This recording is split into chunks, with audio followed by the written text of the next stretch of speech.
আজকে বড় মাসির বাড়িতে বিশেষ এক অনুষ্ঠান, তাই সপরিবারে মিলে বড় মাসির বাড়িতে চলে আসলাম। এসেই আমি ডেকোরেশনের কাজ শুরু করে দিলাম। তোমরা তো বুঝেই গেছো কি অনুষ্ঠান। এভাবে আশীর্বাদ করতে পারে। আসছে বছর আবার হবে।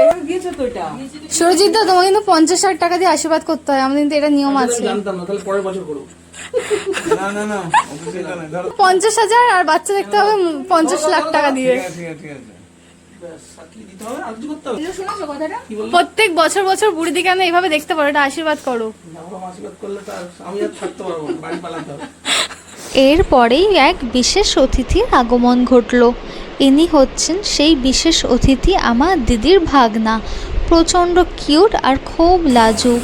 এবার সুরজিৎ দা সারপ্রাইজ দিল আমার দিদিকে ডায়মন্ডের রিং দিয়ে। আমার দিদি তো পুরোপুরি অবাক, ভাবতেই পারেনি সুরজিৎ দা এরকম কিছু প্ল্যান করেছে। এরকম আরো 5টা আঙ্গুলে ভর্তি চাই, কিন্তু পুরো 10 আঙ্গুলে কিন্তু ভর্তি চাই।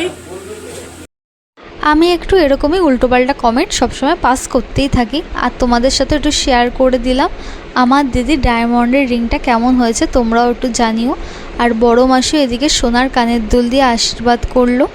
এবার তোমরা যারা ভিডিও দেখছো তোমরাও আশীর্বাদ করো, যে আসে সে যেন সুস্থ থাকে, ভালো থাকে।